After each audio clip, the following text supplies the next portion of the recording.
പണി വരുന്നത് ഗോകുലം ഗോപാലിന് മാത്രമല്ല എന്നതിന്റെ സൂചനകൾ കൂടി ഈ നിമിഷം പുറത്തു വരുന്നുണ്ട്. ഗോകുലം ഗോപാലിന് പിന്നാലെ പൃഥ്വിരാജിനെതിരെയും നടപടിയുമായി കേന്ദ്ര ഏജൻസി 3 സിനിമകളിലെ പ്രതിഫലം സംബന്ധിച്ച് വ്യക്തത വേണമെന്ന് ആദായ നികുതി വകുപ്പ് 29-നകം മറുപടി നൽകണമെന്ന് കാട്ടി താരത്തിന് IT വകുപ്പ് നോട്ടീസ് നൽകി. സ്വാഭാവിക നടപടിയെന്ന് ആദായ നികുതി വകുപ്പ്. എമ്പുരാൻ എന്ന സിനിമ ഇത് റിലീസിന് തുടങ്ങിയ അന്ന് മുതൽ ഇന്ന് വരെ സോഷ്യൽ മീഡിയയിലെ ഏറ്റവും കൂടുതൽ ചർച്ചാ വിഷയം എന്ന് പറയുന്നത് ഈ ഒരു എമ്പുരാൻ സിനിമ എന്ന ഒരു ടോപ്പിക് തന്നെയാണ്. മറ്റ് പല കാര്യങ്ങളും ഈ ഒരു എമ്പുരാൻ വിഷയത്തിൽ അങ്ങ് താഴ്ന്നുപോയി എന്ന് വേണമെങ്കിൽ പറയാം. ശരിക്കും പറഞ്ഞാൽ ആളുകൾ എമ്പുരാൻ സിനിമയിൽ കണ്ടിരിക്കുന്ന രാഷ്ട്രീയ മതപരമായിട്ടുള്ള കാര്യങ്ങൾ തന്നെയാണ് കൂട്ടിയിണക്കി അതിലെ വിമർശനങ്ങൾ കൂടുതലും ആക്കുന്നത്. അപ്പം ഈ ഒരു സിനിമയുമായി ബന്ധപ്പെട്ട ഏറ്റവും കൂടുതൽ സൈബർ അറ്റാക്ക് നേരിട്ടതും നടനും സംവിധായകനുമായ പൃഥ്വിരാജിന് തന്നെയായിരുന്നു. ലാലേട്ടനും ഒരുപാട് വിമർശനങ്ങൾ കേൾക്കുകയുണ്ടായി. അവസാനം ലാലേട്ടൻ തന്നെ മാപ്പ് പറഞ്ഞ് രംഗത്ത് വന്നതോടുകൂടി കൂടുതൽ വിവാദങ്ങളിലേക്ക് തന്നെയാണ് അദ്ദേഹം ഇറങ്ങി തിരിച്ചത്.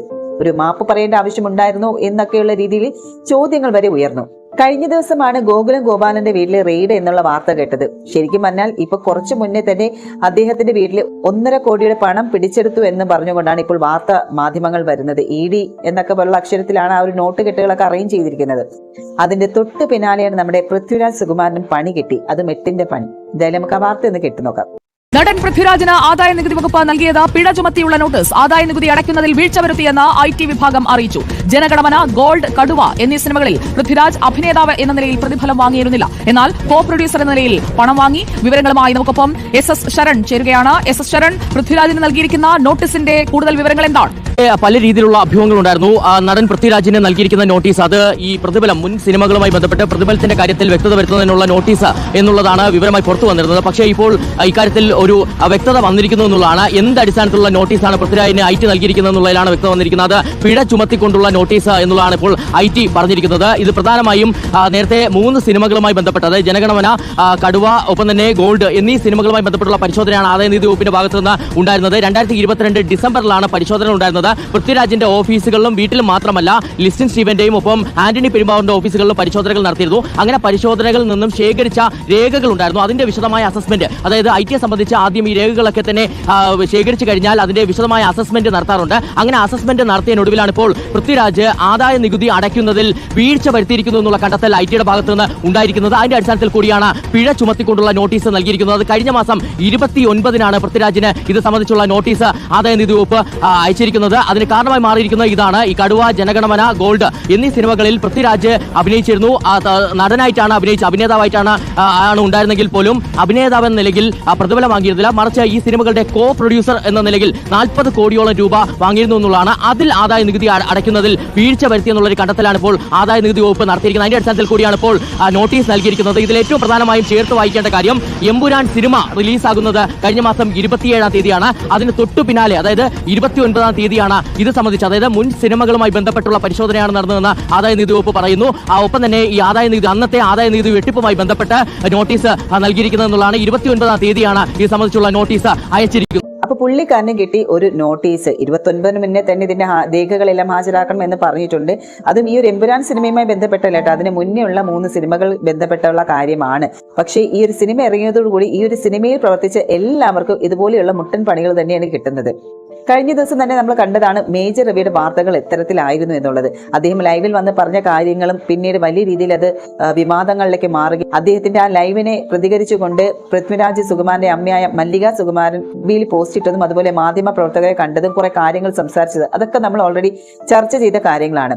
എന്തായാലും അതിന്റെ ഒരു പ്രതികരണം എന്നോണം മേജർ രവി ചില കാര്യങ്ങൾ പറയുന്നുണ്ട്.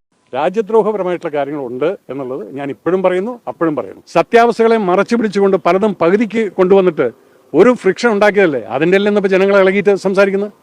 അപ്പോൾ അതിനകത്ത് പ്രശ്നം ഉണ്ടെന്നുള്ള ആ പ്രശ്നം തന്നെ ഞാൻ പറഞ്ഞല്ല. പടം കൊള്ളൂല എന്നുള്ളത് ഞാൻ ഒരിക്കലും പറഞ്ഞില്ല. ചേച്ചി അതും വെച്ചുകൊണ്ട് പറഞ്ഞുകൊണ്ടിരുന്നു എൻ്റെ മോൻ്റെ പടം കൊള്ളൂല എന്ന് മേജർ റിവ്യൂ എവിടെ പറഞ്ഞു? നിങ്ങൾ എവിടെയെങ്കിലും ഒന്ന് പറ. അതിന് താഴത്തെ ഒരു പരാമർശം കണ്ടിരുന്നു, ഞങ്ങൾ നന്നായി നടത്തുന്ന വിശ്വശാന്തി ഫൗണ്ടേഷനിലും ഇയാൾ മുന്നിൽ നിൽക്കുന്നത്. അപ്പോൾ അതിൻ്റെ ഡ്രാഫ്റ്റ് എഴുതി കൊടുത്ത ആരാണെന്നുള്ളത് എനിക്കറിയാം. മോഹൻലാലിനെ കൂടെ നടക്കുന്ന ഒരുത്തനെ ഞങ്ങൾ വിശ്വശാന്തി ഫൗണ്ടേഷനിൽ കയറ്റിയിട്ടില്ല. ഇത് അവന്റെ ഡ്രാഫ്റ്റാണ്, അവൻ്റേന്ന് തന്നെ പറയുന്നു. ഓക്കെ, കുറച്ച് വയലൻ്റാണ്, അത് നിങ്ങൾ കണ്ടുപിടിക്കും. ഞാൻ ഒരിക്കലും എനിക്ക് ആ കുടീനെ ഇഷ്ടമാണ്.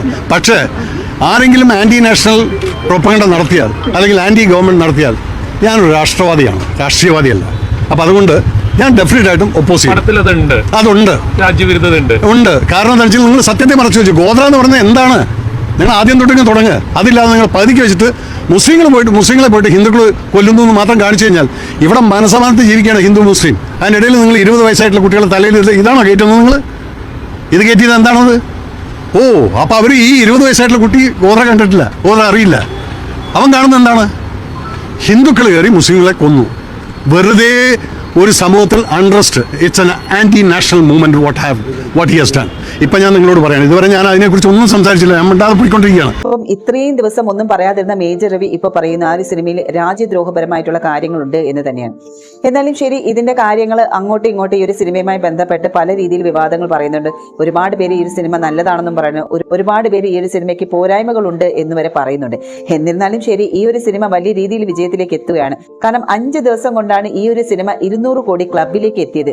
ആ ഒരു വിജയം ഒന്നൊന്നര വിജയം തന്നെയല്ലേ. നെഗറ്റീവ് ആയാലും ശരി, പോസിറ്റീവ് ആയാലും ശരി, ഇതുമായി ബന്ധപ്പെട്ടവർക്ക് ലാഭം തന്നെയല്ലേ കിട്ടിയിരിക്കുന്നത്. അതും 5 ദിവസം കൊണ്ട് 200 കോടി ക്ലബിൽ എത്തി എന്ന് പറയുമ്പോൾ അത് വലിയ വിജയം തന്നെയാണ്. കേരളത്തിൽ നിന്ന് തന്നെ 50 കോടിയാണ് കിട്ടിയത്. അപ്പൊ അതുകൊണ്ട് തന്നെ ആയിരിക്കും കഴിഞ്ഞ ദിവസം ഒരു വാർത്ത പുറത്തു വന്നത്. അതായത് ഈ എമ്പുരാൻ സിനിമയുടെ ഷെയർ കണക്ക് പുറത്തു വന്നിരുന്നു. ഇതിൽ നിർമ്മാതാവിന് 100 കോടി ഷെയർ കിട്ടുന്നു എന്നുള്ള വാർത്ത തന്നെയാണ് പുറത്തു വന്നത്. അത് വലിയൊരു ചരിത്ര നേട്ടമാണ് എന്നാണ് മോഹൻലാലും പൃഥ്വിരാജ് അടക്കം പറയുന്നത്. വിവാദങ്ങൾക്കിടെ എന്താണെങ്കിലും എമ്പുരാന്റെ ഒരു കണക്ക് പുറത്തുവിട്ടുകൊണ്ട് അണിയറക്കാർ രംഗത്തെത്തിയിട്ടുണ്ട്. ചിത്രത്തിൽ നിർമ്മാതാവിന് കിട്ടുന്ന ഷെയർ തുക 100 കോടി പിന്നിട്ടു. ചരിത്ര നേട്ടമെന്ന് മോഹൻലാലും പൃഥ്വിരാജും ഒക്കെ പറയുന്നുണ്ട്. മോഹൻലാലാണ് അല്പം മുൻപ് എമ്പുരാൻ ലോകത്താകമനം 100 കോടി രൂപ നിർമ്മാതാവിന്റെ കയ്യിൽ കിട്ടുന്ന തുക 100 കോടിയായി അതിന്റെ ഷെയർ ഉയർത്തി എന്ന് പറയുന്നത്. ഈ 100 കോടി മലയാള സിനിമയിലെ ചരിത്രത്തിൽ ആദ്യമായിട്ടാണ് നിർമ്മാതാവിന് ഈ പടം തിയേറ്റർ ഷെയർ 100 കോടിയായി ലഭിക്കുന്നത്. നേരത്തെ തന്നെ സിനിമ ആഗോള തലത്തിൽ 200 കോടി പിന്നിട്ടതിന്റെ വിവരം ഈ താരങ്ങൾ പങ്കുവച്ചിരുന്നു, മോഹൻലാലും സംവിധായകൻ പൃഥ്വിരാജും ഉൾപ്പെടെ. അതൊക്കെ കഴിഞ്ഞിപ്പോൾ 100 കോടി എന്ന് പറയുന്നത് നിർമ്മാതാവിന് കയ്യിൽ കിട്ടുന്ന പണമാണെന്നാണ് അവർ അവകാശപ്പെടുന്നത്. ഇത് താരങ്ങൾ അവകാശപ്പെടുന്നതാണ്. ഇത് ബിസിനസ് തന്ത്രമാണെന്നൊക്കെ നിർമ്മാതാക്കളുടെ പക്ഷത്തു നിന്ന് പറയുന്നുണ്ട്. എന്തായാലും അത് ഇനി കുറച്ചുകൂടി അതിന്റെ കണക്കുകളൊക്കെ പുറത്ത് കൃത്യമായി വന്നാൽ മാത്രമേ മനസ്സിലാവുകയുള്ളൂ. അതിനിടെ ഈ ജി സുരേഷ് കുമാർ കഴിഞ്ഞ തവണ ഈ സമര പ്രഖ്യാപനത്തിനിടയിൽ മാധ്യമങ്ങളോട് സംസാരിച്ചപ്പോൾ വെല്ലുവിളിക്കുകയാണ്, ഏതെങ്കിലും ഒരു മലയാള സിനിമ 100 കോടി നിർമ്മാതാവിന്റെ കയ്യിൽ കിട്ടിയത് ചൂണ്ടിക്കാണിക്കാൻ സാധിക്കുമോ എന്ന് അന്ന് സംസാരിച്ചിരുന്നു. അത് ഇപ്പോൾ ഈ ഫേസ്ബുക്കിലേക്ക് അന്ന് നടത്തിയ ആ പ്രതികരണം എടുത്ത് കുത്തിപ്പൊക്കി ലാൽ ആരാധകരൊക്കെ പറയുന്നുണ്ട്, ഇതാ മലയാളത്തിൽ നിന്ന് ആദ്യമായിട്ട് ഒരു സിനിമ 100 കോടിയിലേക്ക് വന്നിട്ടുണ്ട്. അതിനുള്ള ജി സുരേഷ് കുമാറിന്റെ ആ ചോദ്യത്തിനുള്ള ഉത്തരമായിട്ട് ഈ ഒരു സിനിമയുമായി ബന്ധപ്പെട്ട് പൃഥ്വിരാജിന് ഒരുപാട് സൈബർ അറ്റാക്ക് നേരിട്ടുന്ന സമയത്ത് പോലും അമ്മയായ മല്ലിക സുകുമാരൻ സപ്പോർട്ടിന് എത്തിയിരുന്നു. അതോടൊപ്പം തന്നെ ഏറ്റവും കൂടുതൽ ചർച്ചാ വിഷയമായ ഒരു കാര്യമാണ് നമ്മുടെ സുപ്രിയ മേനോൻ, അദ്ദേഹത്തിന്റെ ഭാര്യയായ സുപ്രിയ മേനോനും ഇതിനെ രംഗത്ത് വന്നതും. ആളറിഞ്ഞ് കളിക്കട എന്നുള്ള ഒരൊറ്റ പ്രയോഗത്തിലൂടെ തന്നെ നമ്മുടെ ഈ ഒരു സുപ്രിയ മേനോൻ വലിയ രീതിയിൽ ചർച്ചാ വിഷയമായി. നമ്മൾ ഒരാളുടെ കൂടെ ജീവിക്കുമ്പോൾ അവരുടെ ഡ്രീംസിനെ മനസ്സിലാക്കുക, അവരുടെ ഡ്രീംസിനെ പ്രോത്സാഹിപ്പിക്കുക, ഇതല്ല നമ്മൾ ആസ് എ പാർട്ട്ണർ ചെയ്യേണ്ടത്. അല്ലാതെ മുടക്കിക്കൊണ്ടിരുന്നിട്ട് അവരുടെ കൂടെ ജീവിച്ചിട്ട് കാര്യം. എന്റെ കാര്യങ്ങളിൽ ഞാൻ വിചാരിക്കുന്ന ഒരു 10 കൊല്ലം കഴിഞ്ഞ് ഞങ്ങളുടെ പ്രൊഡക്ഷൻ ഹൗസ് റീജിയണൽ മാത്രമായിരിക്കില്ല, കുറച്ചുകൂടെ പാൻ ഇന്ത്യൻ പ്രൊഡക്ഷൻ ഹൗസ് ആയിരിക്കും. Prithvi would be more successful, I am hoping in his dreams. But I see myself as heading Prithviraj productions, which is a pan Indian company. Empuraan സിനിമയുടെ റിലീസിന് മുന്നോടിയായി പൃഥ്വിരാജിന് പിന്തുണ അറിയിച്ച് ഭാര്യ സുപ്രിയ മേനോൻ ഇൻസ്റ്റാഗ്രാമിൽ ഒരു കുറിപ്പിട്ടു. അതിങ്ങനെയായിരുന്നു: 2006 നമ്മൾ കണ്ടുമുട്ടിയപ്പോൾ മുതൽ മലയാള സിനിമയെ പുതിയ ഉയരങ്ങളിൽ എത്തിക്കണമെന്ന നിന്റെ സ്വപ്നത്തെക്കുറിച്ച് നീ എന്നോട് പറഞ്ഞിരുന്നു. ഇപ്പോൾ ആ നിമിഷത്തിന്റെ അടുത്തെത്തിയിരിക്കുന്നു. നാളെ എന്ത് സംഭവിച്ചാലും ലക്ഷ്യങ്ങളിലേക്ക് നീ മുന്നോട്ട് പോകുമ്പോൾ ഞാൻ എപ്പോഴും നിന്നെ പിന്തുണയ്ക്കുകയും നിനക്കായി കൈയടിക്കുകയും ചെയ്യും. നിന്റെ സ്വപ്നങ്ങളെ, ധൈര്യത്തെ എത്രയോ പേർ പരിഹസിച്ചിട്ടുണ്ടെന്ന് എനിക്കറിയാം. അവരോട് എനിക്ക് ഒരു കാര്യം മാത്രമേ പറയാനുള്ളൂ: ആളറിഞ്ഞ് കളിക്കട. സിനിമാ വിവാദത്തിന് പിന്നാലെ സംഘപരിവാർ സൈബർ ആക്രമണം സുപ്രിയയ്ക്ക് നേരെ വന്നു. മല്ലിക സുകുമാരന്റെ മരുമകൾ സുപ്രിയ മേനോൻ അർബൻ നക്സലാണെന്നും ആ അഹങ്കാരിയെ നിലയ്ക്ക് നിർത്താനാണ് അമ്മായിയമ്മ ശ്രമിക്കേണ്ടതെന്നും BJP നേതാവ് B. ഗോപാലകൃഷ്ണൻ അധിക്ഷേപിച്ചു പറഞ്ഞു. പക്ഷേ ഇതിനൊന്നും സുപ്രിയ മേനോൻ എന്ന മാധ്യമപ്രവർത്തക, സിനിമാ നിർമ്മാതാവ് തളർന്നില്ല. ഇതിനും വലിയ പരിഹാസവും കളിയാക്കലും വിമർശനവും പലകുറി അവർ കേട്ടതാണ്. പക്ഷെ അതുകൊണ്ടൊന്നും അവരുടെ നിശ്ചയദാർഢ്യത്തെ തളർത്താനായില്ല. സിനിമയിലെ എല്ലാ പ്രിവിലേജുകളും കിട്ടുമ്പോഴും ഇന്നും BBC-ക്കായി അവർ ഫ്രീലാൻസായി വർക്ക് ചെയ്യുന്നു എന്നതാണ് അവരിലെ കഠിനാധ്വാനിക്ക് കൈയടിച്ചേ മതിയാകൂ. മുംബൈ സ്ഫോടനം, താജ് ഭീകരാക്രമണം അടക്കം രാജ്യം നടുക്കിയ എല്ലാ പ്രധാന സംഭവങ്ങളും കവർ ചെയ്ത മാധ്യമ പ്രവർത്തകയാണ് സുപ്രിയ. നാട്ടിൽ കൂടുതൽ പേരും അറിയുന്നത് പൃഥ്വിരാജിന്റെ ഭാര്യയായ സുപ്രിയയാണ്. എന്നാൽ മുംബൈയാണ് എനിക്ക് കരിയർ നൽകിയത്. സുപ്രിയ മേനോൻ എന്ന ജേർണലിസ്റ്റിനെ ഉണ്ടാക്കിയത്. എന്റെ അച്ഛൻ പത്രപ്രവർത്തനായിരുന്നില്ല. കുടുംബത്തിലെ ആരും ഈ മേഖലയിലില്ല. ഞാൻ കഷ്ടപ്പെട്ട് നേടിയ ജോലിയാണ്. ആരുടെയും കൈ പിടിച്ചല്ല ഞാൻ മുന്നോട്ട് വന്നത്. പക്ഷെ സിനിമയിൽ അങ്ങനെയല്ല. എനിക്ക് ഒരുപാട് പ്രിവിലേജുകൾ കിട്ടിയിട്ടുണ്ട്. പൃഥ്വിരാജിന്റെ ഭാര്യ എന്ന ടാഗ്ലൈൻ കിട്ടിയിട്ടുണ്ട്. പക്ഷെ വന്ന വഴി മറന്നിട്ടില്ല. ഞാൻ ഇപ്പോഴും പത്മയുടെയും വിജയന്റെയും മകളാണ്. ഇപ്പോഴും ശ്രമിക്കുന്നത് എന്റെ ഐഡന്റിറ്റി ഉണ്ടാക്കാനാണ്. സുപ്രിയയുടെ വാക്കുകളാണിത്.